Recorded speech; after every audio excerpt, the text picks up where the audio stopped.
que Dios es como nosotros. Y lo más terrible es que justificamos esa postura diciendo, bueno, es que Dios nos hizo a su imagen y semejanza. O sea que Dios es como nosotros, simplemente más grande. Y Dios no es como nosotros. Lejos, millares de años luz de nosotros. No es como nosotros. Él es Dios único. Único en el universo entero. No hay otro fuera de él. Bueno, y es algo que vamos a profundizar un poco el domingo 31 de octubre, que vamos a tener ese día especial que dedicamos cada año desde hace aproximadamente 5 años. Este es el 5.º año que dedicamos un día completo, un domingo completo para el Señor. Y en este año pues vamos a tratar de hablar, de aprender, de enseñar acerca de ese carácter de Dios, de esos atributos que solo le pertenecen a Él, que son intransferibles, que identifican el ser de Dios como único Dios. Va a ser de mucha bendición. Y qué bueno que nos puedan acompañar, qué bueno que puedan venir, escuchar, aprender. Y si hay alguna duda, alguna confusión al final, va a haber un tiempo de preguntas y respuestas, para que ninguno se quede con alguna duda o algo, porque siempre toda respuesta va a ser a la luz de las Sagradas Escrituras. Bien, iglesia. Abramos nuestras Biblias nuevamente en el Salmo 32. Salmo 32. Y vamos a continuar con este estudio sistemático del libro de los Salmos, que ya hoy completamos 4 sermones, 4 predicaciones de este salmo hermoso. Y las 2 primeras fueron acerca del versículo 1 y 2, que dice la bendita palabra: bienaventurado aquel cuya transgresión ha sido perdonada y cubierto su pecado. Bienaventurado el hombre a quien Jehová no culpa de iniquidad y en cuyo espíritu no hay engaño. Y titulamos esa predicación Solo por gracia. Solo por gracia. Y hablamos acerca de la particularidad de este salmo, que Martín Lutero lo llamó uno de los salmos paulinos, no porque Pablo lo hubiera escrito, sino porque concuerda con la salvación solo por gracia, por el perdón de Dios solo por gracia.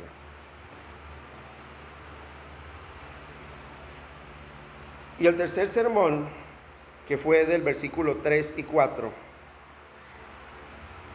que dice la bendita palabra en el Salmo 32, dice: mientras callé, se envejecieron mis huesos, en mi gemir todo el día, porque de día y de noche se agravó sobre mí tu mano, y se volvió mi verdor en sequedales de verano.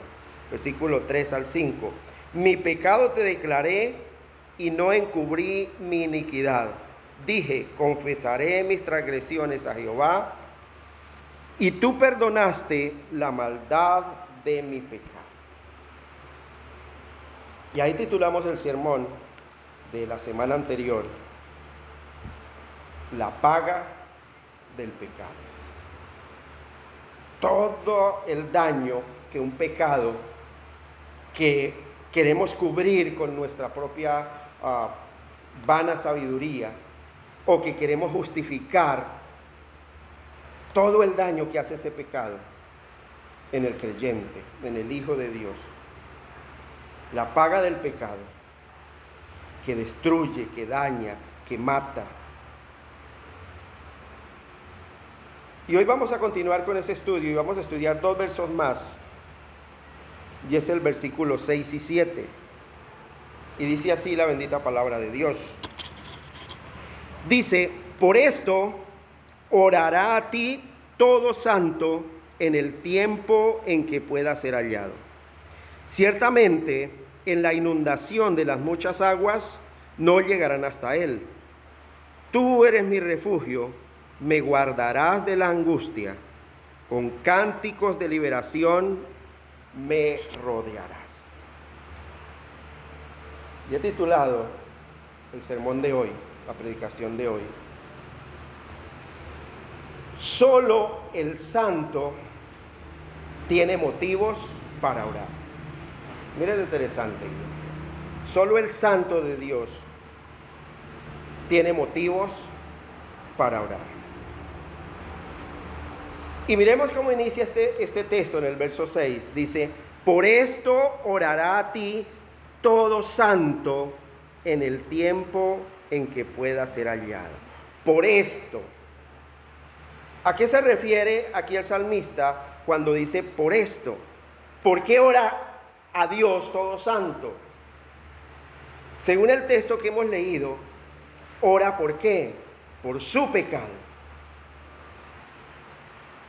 Reconoce su pecado, ve su maldad dentro de sí y clama a ese Dios, al único que puede limpiarlo. Por eso dice: por esto orará a ti todo santo. ¿Será que el inicuo va a orar pidiendo perdón? El impío, aunque vive en pecado, aunque su alma vive envuelta en la maldad, para él lo que hace, según su vana sabiduría, no es pecado. ¿Por qué? Porque todo el mundo lo hace. Para él lo que hace no es pecado. Para él, cuando va a un supermercado, a una tienda, y el cajero se equivoca y le da más de vuelta, más de la cuenta, ¿qué dice? ¡Uy, qué bendición! El impío, pues para él no se arrepiente. Y él no ve que eso sea un motivo para orar. Por el contrario, dice: uy, Dios es tan bueno conmigo. Pero el santo, si lo llega a hacer en una necesidad que tenga muy grande, si lo lleva a hacer, no alcanza a llegar a su casa cuando se devuelve, acusado por su conciencia, acusado por esa ley de Dios que está en su corazón, y va y devuelve y pide perdón a Dios, porque hay un deseo en su corazón de robar, de apropiarse de algo que no le pertenece, que no es suyo. Por eso dice el salmista, dice: por esto orará a ti todo santo.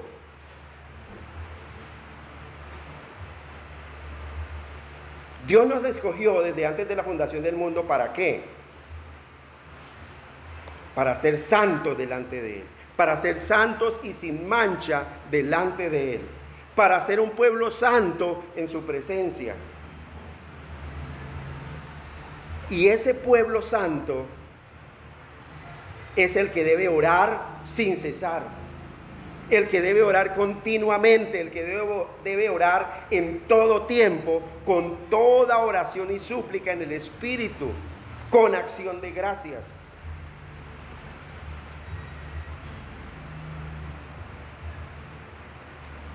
Por eso orará a ti todo santo, por eso, por su pecado, por sus pecados, porque el pecado, como dice el rey David por allá en el Salmo 143, versículo 2, dice: Señor, no entres en juicio con tu siervo. No entres, Señor, en juicio conmigo. Yo puedo decirle: Señor, mira, no entres en juicio conmigo, porque sé, Señor, que si tú me juzgas con tu justicia, ¿cuál va a ser el resultado? La condenación eterna. Señor, júzgame, pero conforme a tus misericordias. Ten misericordia de mí, Señor. Y aquí es el sentido que el salmista muestra en este texto.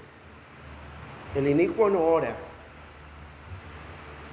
El inicuo, todo lo malo que hace en su vida, en vez de orar y pedir perdón y clamar por la misericordia de Dios, ¿qué hace? Justifica su conducta, justifica su proceder, justifica su mala manera de actuar,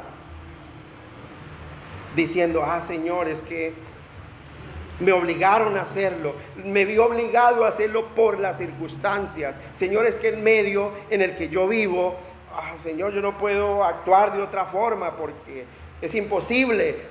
Vivo en medio de una generación tan aborrecedora de ti que me veo obligado a hacer lo mismo para no ser señalado. Y el impío todo el tiempo nunca pide perdón, se justifica delante de Dios y quiere justificar sus hechos pecaminosos delante de Él. Por eso he titulado la predicación de esta mañana: solo el santo de Dios tiene motivos para orar. ¿Por qué? Porque reconoce su maldad, porque reconoce la necesidad que tiene del perdón de Dios, la necesidad que tiene que Dios lo restaure, la necesidad que tiene que Dios lo moldee y lo haga realmente una nueva creación, una nueva criatura, donde en toda su vida, sus ojos, su mirada esté puesta solamente ¿en quién? En Jesús, el autor y consumador de la fe.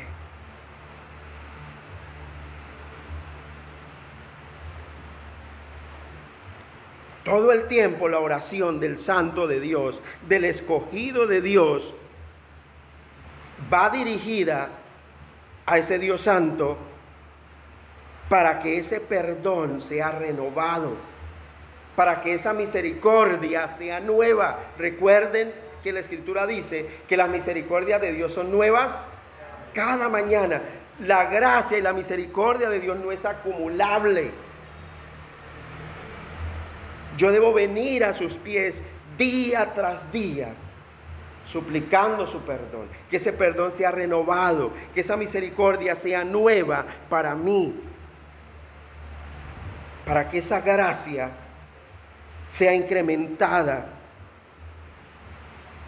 y que esa gloria en su nombre sea aumentada, para que nosotros podamos ser glorificados en Él, en Cristo Jesús.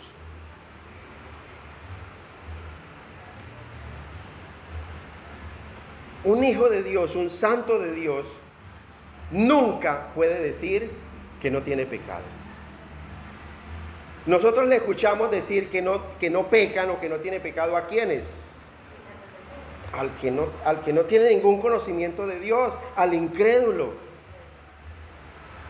al que quiere justificarse por sus propios medios, al que busca la justicia de Dios por lo que hace, al que dice: es que yo soy bueno, yo no robo, yo no hablo mal de nadie, yo soy fiel con mi mujer, yo no le falto con la provisión diaria en su casa. Dios está endeudado conmigo. Yo soy muy bueno. Yo tengo el cielo ganado.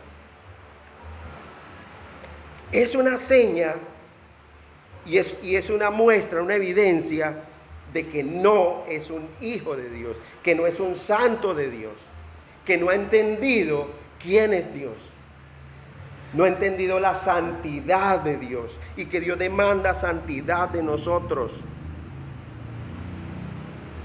Por eso qué bueno como cuando nosotros nos instruimos con el conocimiento de la Escritura para poder dirigirnos a ese Dios santo, para poder saber cómo dirigirnos a ese Dios santo, que escuche nuestra oración, que escuche nuestras palabras. que podamos venir a Él confiadamente,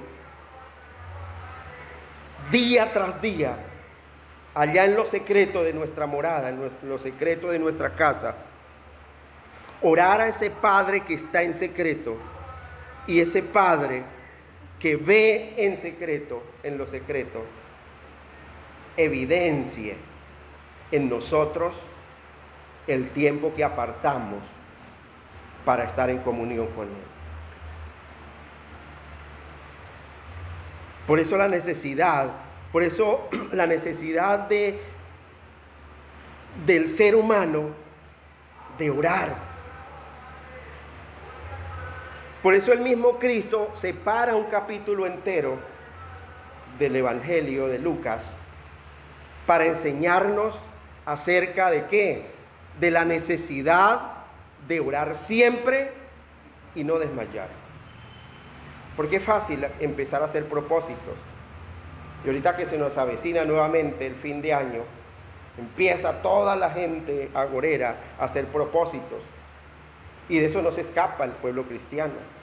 Uy, Señor, yo en este año sí, yo voy a comprometerme, Señor, más con tu palabra, más con tu obra, Señor. Voy a orar más, voy a leer más, voy a memorizar más tu palabra, voy a compartir más. Y empiezan a hacer propósitos que sabemos que no los van a cumplir.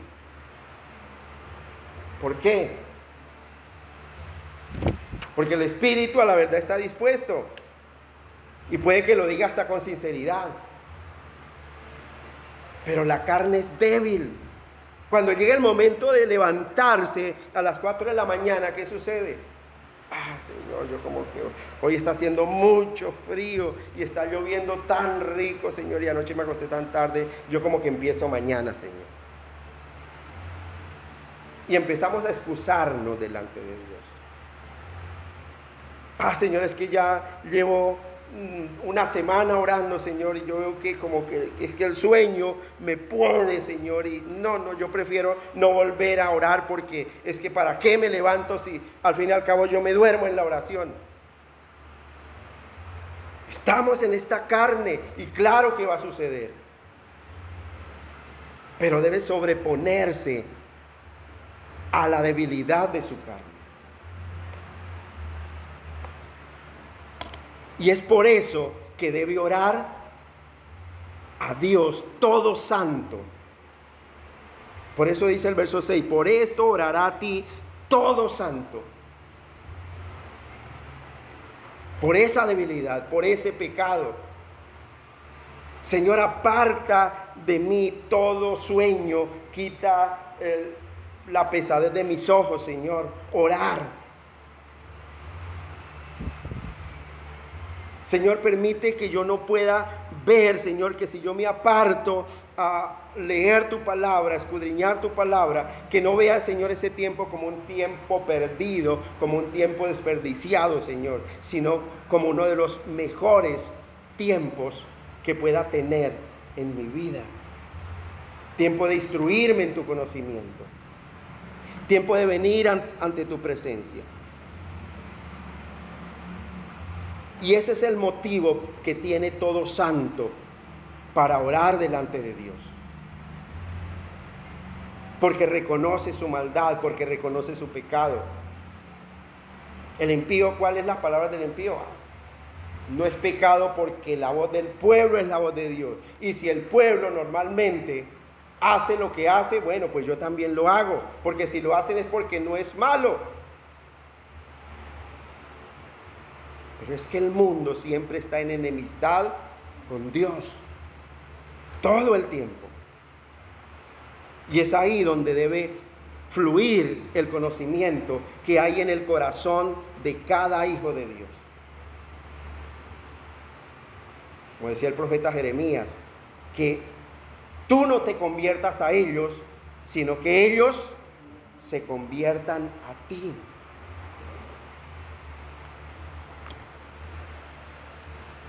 Por eso orará a ti todo santo en el tiempo en que pueda ser hallado. Hay un tiempo, iglesia, que la oración encuentra la misericordia de Dios. que la oración del creyente encuentra la misericordia de Dios. Hay un tiempo que Dios ha destinado para que esa oración sea eficaz, para que esa oración cumpla el propósito por el cual Dios la designó a sus hijos, que oraran delante de Él.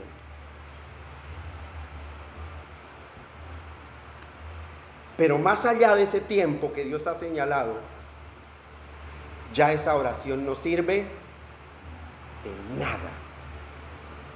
De nada sirve esa oración.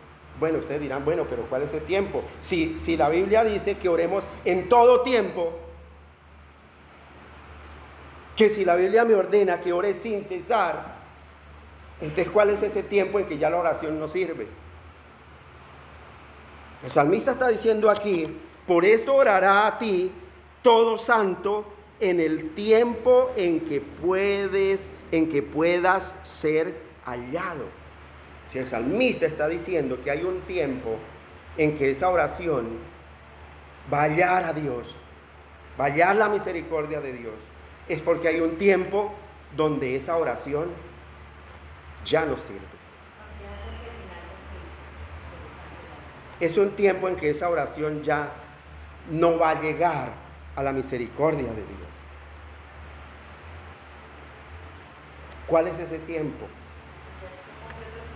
El tiempo en que Dios puede ser hallado es el tiempo entre el tiempo del pecado. ¿Cuál es el tiempo del pecado nuestro?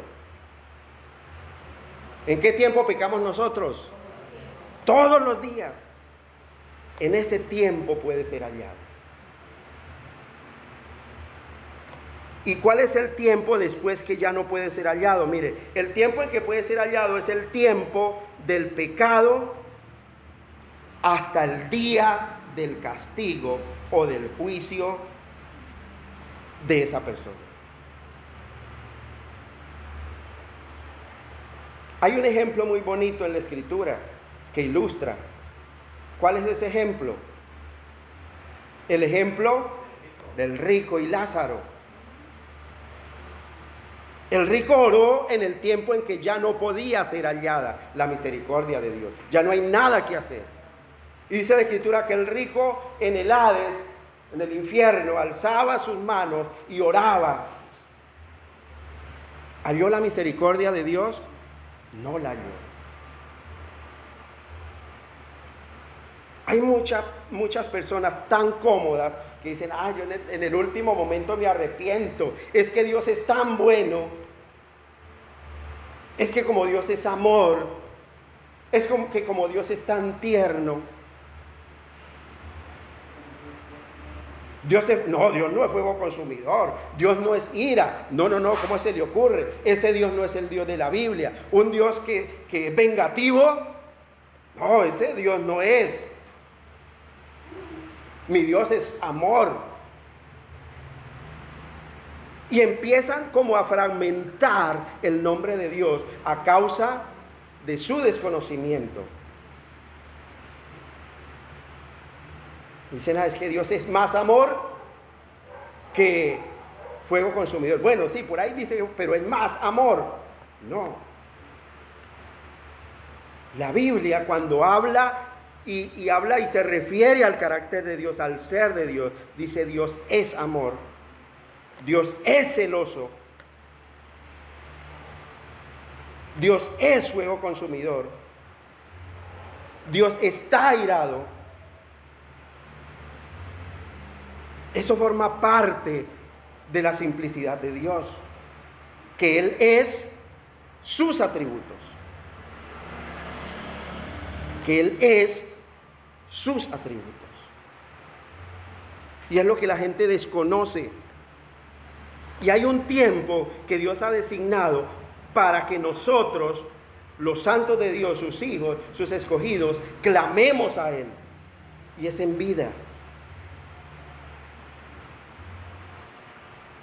Hay una escritura por allí en Eclesiastés capítulo 9, versículo 2, versículo 4, búsquelo por favor y lo lee. Mire lo interesante. Eclesiastés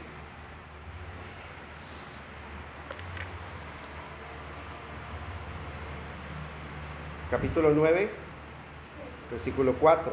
Aún hay esperanza para todo aquel que está entre los vivos, porque mejor es perro vivo que león muerto. Mire, dice la Reina Valera, mientras estés entre los vivos, aún hay esperanza. Es el tiempo en que Dios puede ser hallado, el tiempo en que yo puedo clamar a Él.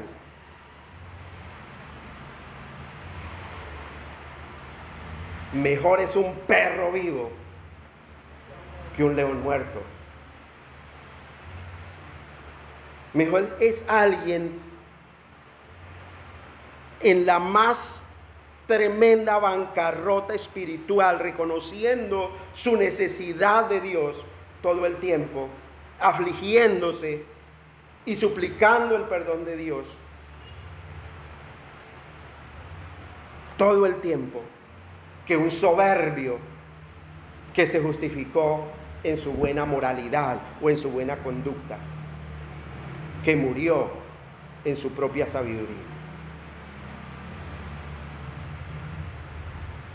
Mientras estemos entre los vivos, aún hay esperanza. Porque Dios dice en su palabra, el que a mí viene, yo no le echo fuera. Porque Él ve el corazón, ve la sinceridad del corazón.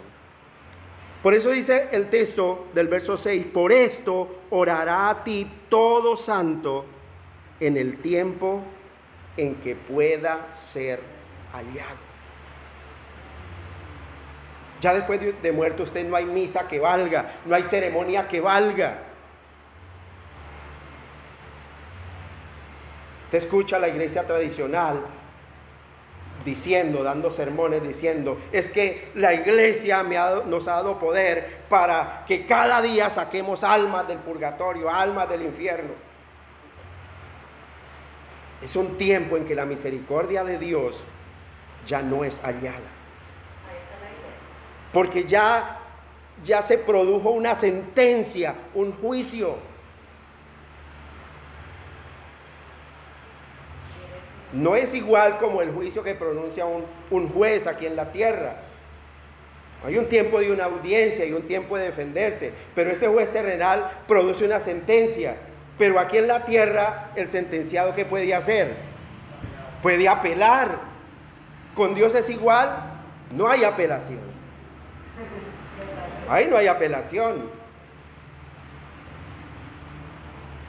Cuando ya el juicio, el único que nos está defendiendo, cuando es nuestro abogado, cuando hemos vivido en Él, el que se hace cargo de nuestra defensa, ¿quién es? Es Cristo.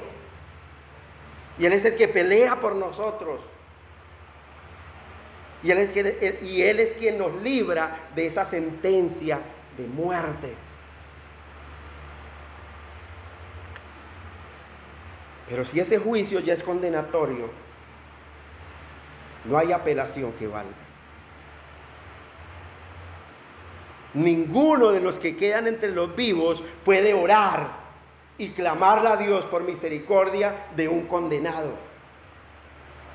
Es antibíblico. Por eso aquel que ora delante de Dios puede orar en el tiempo, solo en el tiempo en que Él puede ser hallado.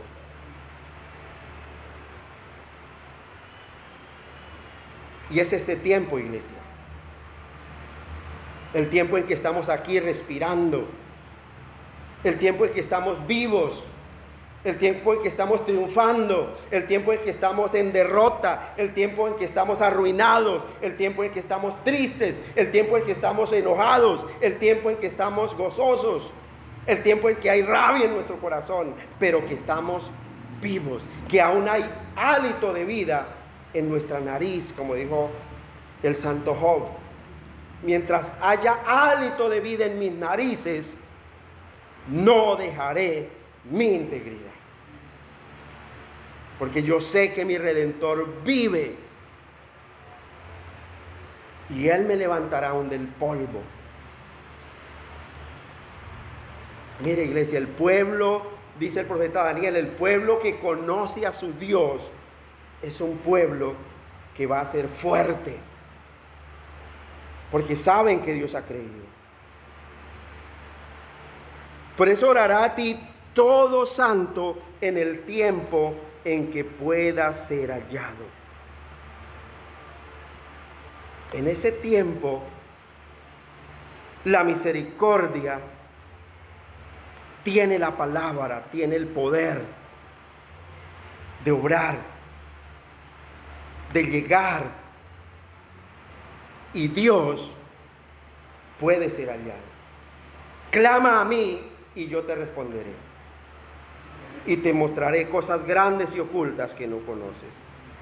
Pero una vez ya dada la sentencia, pero una vez ya ejecutado el juicio, las apelaciones, cualquier apelación, es totalmente inútil. Porque bien le dijeron al rico, usted tuvo su tiempo, y usted tuvo su parte en el tiempo en que estuvo la oportunidad, pero no lo hizo. Y el desespero de esa alma en pena era de querer que sus hermanos no fueran a pasar y a sufrir su misma suerte. Permíteme ir y avisarle a mis hermanos. No, es imposible. Ahí tienen la escritura, ahí tienen la ley, tienen los profetas. Escuchen.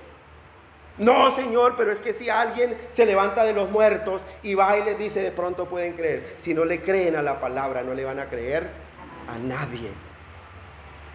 ¿Por qué? Salmo 19:7. Porque esta ley, esta palabra de Jehová es la única que es perfecta para convertir el alma. No hay otra forma de que un alma se convierta. No hay otra forma de que un corazón sea renovado, si no es por la palabra viva de Dios.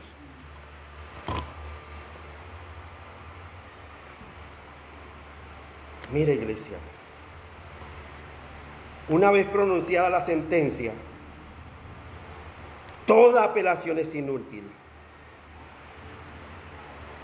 porque Dios, ese Dios lleno de misericordia, no puede ser hallado por un alma condenada.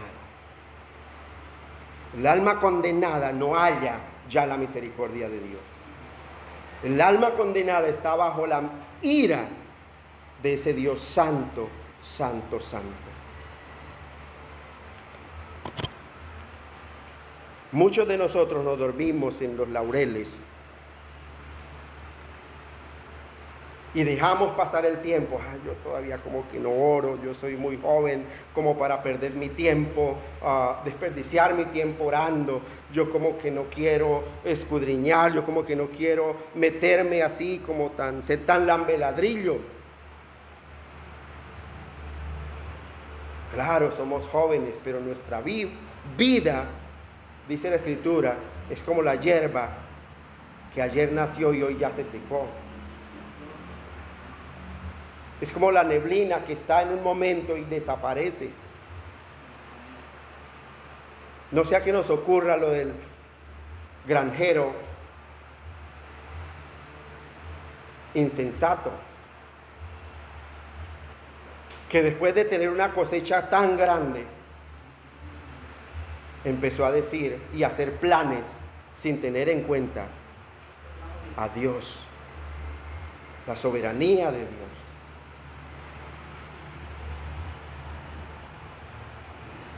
Por eso orará a ti todo santo en el tiempo en que pueda ser hallado. Mire la importancia de orar. Y continúa diciendo el texto, ciertamente en la inundación de las muchas aguas no llegarán hasta él. Versículo 6, segunda parte, ciertamente en la inundación de las muchas aguas no llegarán estas a él. ¿Por qué el salmista coloca aquí esta ilustración? La inundación de las muchas aguas. Nosotros miramos uno de los...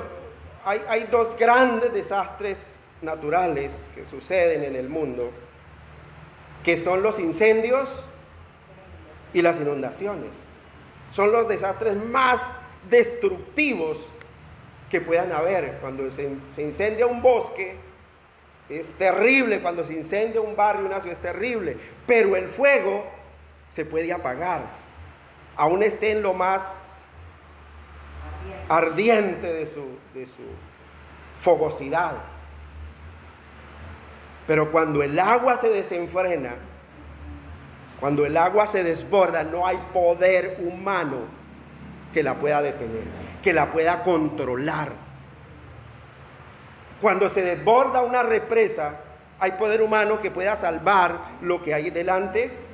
No lo hay, no hay barricadas que contengan el poder del agua. Por eso, de esos desastres, el más peligroso es el agua. Por eso el salmista coloca aquí esa referencia, esa ilustración. Dice, ciertamente en la inundación de las muchas aguas no llegarán estas a él. ¿Por qué? Porque está bajo la cobertura de ese Dios santo.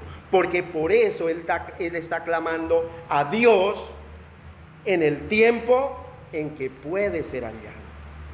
Y está cobijándose con la cobertura que da Dios. Dice la Escritura en el Salmo 5:12 que Dios bendice al justo y como con un escudo lo rodea de su favor. Aún la tormenta más grande pueda venir a él, no lo va a perjudicar. Y el rey David y el salmista tenía conocimiento históricamente del poder tan grande de la oración cuando el pueblo clama a Dios. Él tenía conocimiento de que la oración de un hombre había cerrado las ventanas de los cielos para que no lloviera durante 3 años. ¿La oración de quién? De Elías.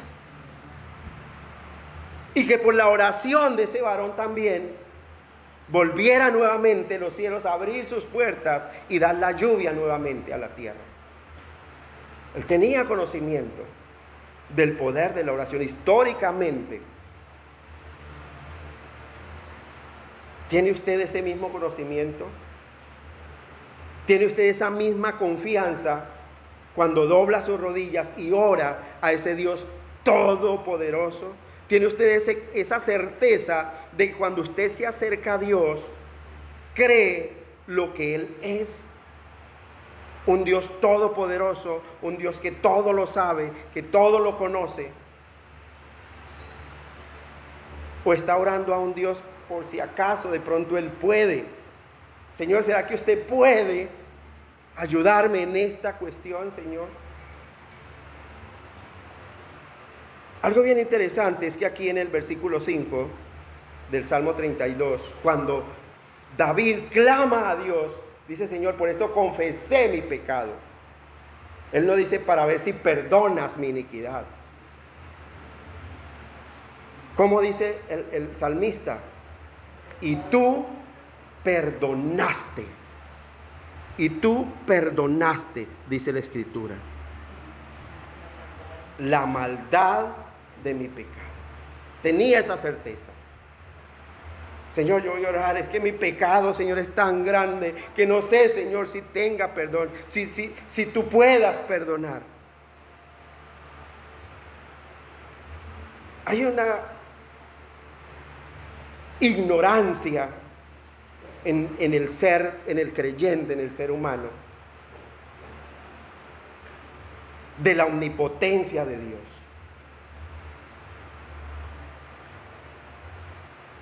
Que incluso no sabemos cómo dirigirnos a Él. Pero David tenía la certeza y el conocimiento y ese conocimiento histórico de todos los hechos que habían ocurrido y de todas las proezas que Dios había concedido a través de la oración, a través de la obediencia de un pueblo que ora. Un hecho tan sobrenatural fue el hecho cuando alguien oró y clamó a Dios y Dios retrocedió el curso del sol por 10 grados. ¿Quién fue ese que oró? Un rey de Israel, el rey Ezequías. Porque Dios había pronunciado un juicio contra él, que iba a morir. Y él clama a Dios y Dios responde la oración de Ezequías y le concede 15 años más de vida.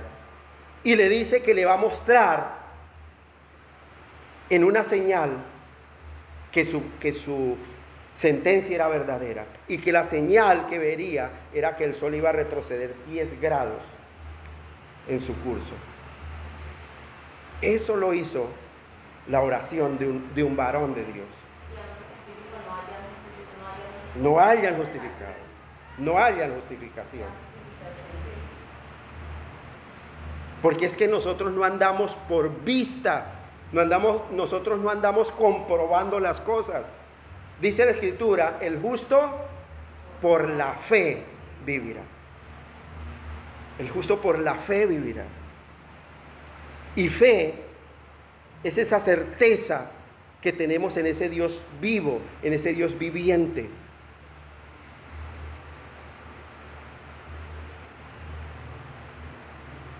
¿Qué otra proeza vemos históricamente en las Escrituras a causa de la oración de un hombre? La oración de un hombre, de un varón de Dios, detuvo la ira de Dios contra un pueblo para ser exterminado de la tierra. ¿La oración de quién? De Moisés, cuando desciende del monte y encuentra al pueblo envuelto en su idolatría, en sus desenfrenos. Y Dios le dice a Moisés, voy a raer a este pueblo de la faz de la tierra. Y Moisés se humilla ante la presencia de Dios y le ruega a Dios diciendo, no destruya, Señor, este pueblo. Ten misericordia de él. Que no hablen las naciones que nuestro Dios nos sacó para matarnos en el desierto. Y esa oración detuvo el propósito de Dios, que era eliminar ese pueblo rebelde, y le dio una nueva oportunidad.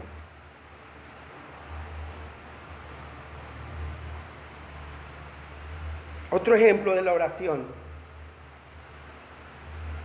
Solo por la oración fueron derribados los muros más fuertes de una ciudad. ¿De qué ciudad? ¿Y quién oró? Josué. Después de orar, Dios le da la orden. ¿Cuál orden le dio? Griten fuerte. Los otros los veían como locos. Pero Dios concede y derriba esos muros de Jericó.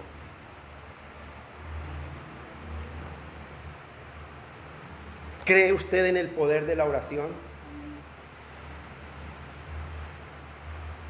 Entonces, ¿por qué no hay un tiempo diario para orar? ¿O no somos santos de Dios? ¿O no somos escogidos de Dios? Porque solo el santo de Dios es el que haya motivos para orar. Porque Dios lo llena de motivos para orar, lo llena de argumentos para orar. Y esos argumentos usted los encuentra aquí en su palabra. Porque todos somos pecadores delante de Dios. Y todos estamos destituidos de la gloria de Dios. Necesitamos de un Dios santo. Por la oración de un hombre, todo un océano fue abierto en dos para que un pueblo pasara en seco. Todo un océano, el Mar Rojo. Y nosotros oramos, pero no recibimos, dice la Escritura. ¿Cuál es la razón? Porque pedimos mal. ¿Y por qué pedimos mal? ¿Qué dice Proverbios 28:9? Porque apartamos nuestro oído para no oír la ley, la voz de Dios. Dice la Escritura, el que aparta su oído para no oír la ley, su oración también es abominable. Porque la oración debe ir acompañada de conocimiento. Por eso el impío que ora para su propio juicio, para su propia condenación.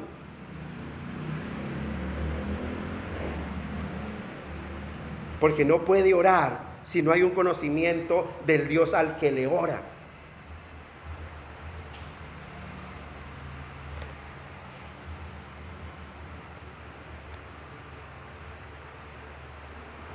Y aquí en este hecho histórico, en este lugar, el salmista estaba siendo librado de todo el juicio de Dios, porque él bien decía que su mano lo estaba oprimiendo, que su verdor se había vuelto en sequedales de verano. Pero cuando él clama, cuando él ora, Dios perdona su pecado. Cuando él clama, cuando él ora, Dios perdona su iniquidad, la maldad de su pecado.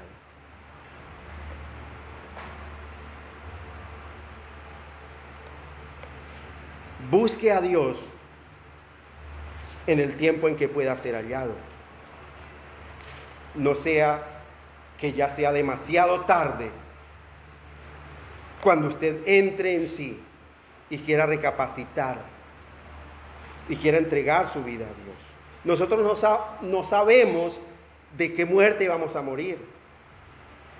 Nosotros no sabemos si nuestra muerte va a ser tranquila en una cama rodeado de nuestra familia y ya que nos quedemos dormidos. O si nuestra muerte va a ser de repente. Un ataque fulminante, un accidente catastrófico. Y ya, no sabemos. Donde no haya tiempo de nada. Y que no hayamos tenido tiempo de confesar esos pecados ocultos que creemos que ni aun Dios tiene conocimiento de él.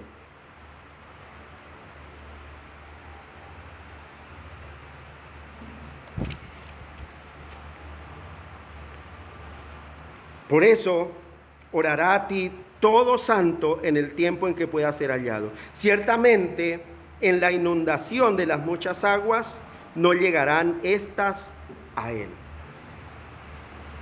¿Quién es él? ¿A qué él se refiere? Al ser humano, al Hijo de Dios, al varón que está ahí, soportando las tormentas. Y ahí la filosofía humana define ese él y justifica ese él, esa persona. Lo define por la razón de las virtudes y su conducta moral. ¿Qué significa esto? Cuando uno está hablando con una persona que no tiene ningún conocimiento de Dios y está hablando de otra persona que moralmente hablando es muy buena, es dadivosa, generosa, se da en servicio a la sociedad a una costa de su propio bienestar. El comentario que uno escucha de la persona que no tiene ningún conocimiento de Dios, esa persona tiene que tener ganado el cielo. Porque justo como ellos, buenos, serviciales como él, no hay. Y esa es la manera de aún la filosofía de la psicología mirar y juzgar al ser humano. Ellos no lo juzgan por su convicción de fe en lo que ha creído. Pero Dios, la divinidad, Dios, define a ese Él por su fe, por su convicción, por su conocimiento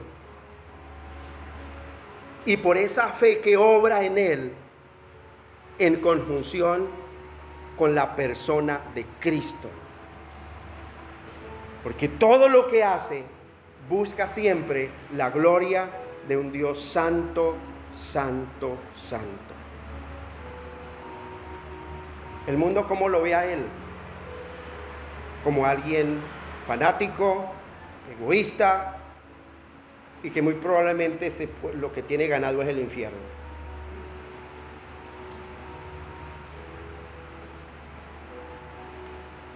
Pero Dios, que mira el corazón,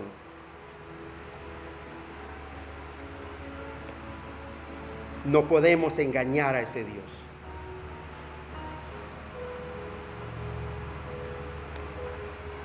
Hay una respuesta tan bonita que Dios le da a Samuel. Primera de Samuel 16:7. Dice, y Jehová le respondió a Samuel: no mires a su parecer, ni a lo grande de su estatura, porque yo lo desecho. Porque Jehová no mira lo que mira el hombre, pues el hombre mira lo que está delante de sus ojos, pero Jehová mira el corazón.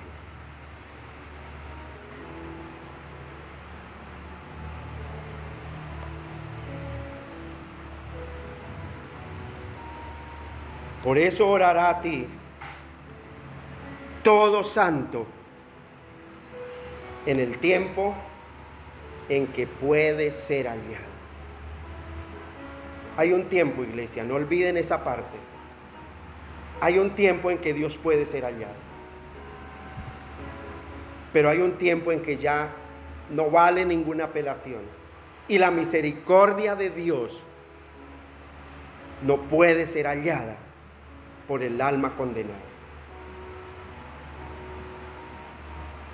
Mientras estemos entre los vivos, aún hay esperanza. Mejor es perro vivo que león muerto. Padre, te damos gracias, Señor, en esta mañana. Te damos gracias, buen Señor, por tu bondad, por tu misericordia, bendito Dios. Te damos gracias, Señor, porque cada día nos llenas de motivos para orar. Y sentimos, Señor, esa necesidad de venir ante tu presencia, Señor, suplicando tu perdón, suplicando tu misericordia. Y es una evidencia, Señor, de que somos tus santos, de que somos tus escogidos, porque nos llenas de razones para orar. Porque cada día, Señor, aplastas nuestro ego, aplastas nuestro orgullo y nos muestras, Señor, tu grandeza. Porque cada momento en tu palabra nos muestras que no hay justo sobre la tierra que haga el bien y nunca peque. Porque todos, Señor, nos hemos desviado, Señor, a causa de nuestra carnalidad. Y necesitamos de ti, Señor, todo el tiempo. Y necesitamos, Señor, que nos amonestes con tu palabra, que nos amonestes con tu verdad, que nos instruyas, Señor, que nos enseñes, Padre. Por lo cual dice tu palabra, Señor, Despiértate tú que duermes, levántate de los muertos y te alumbrará Cristo. Y aquí estamos, Señor, en este tiempo en que tú puedes ser hallado, en que tu misericordia, Señor, es nueva cada mañana que nos das un nuevo regalo de vida, Señor. Ahí estás tú, con una misericordia nueva para todo aquel que acude, Señor, a tu presencia, que acude, Señor, en lo secreto, reconociendo, Señor, su necesidad de ti todo el tiempo, poderoso de Israel. Te alabamos, buen Señor, en Cristo Jesús. Amén. La pregunta es, iglesia, ¿realmente le estás dando lo mejor a Dios cada día? ¿Estás dando un buen tiempo de oración, de comunión con Dios cada día?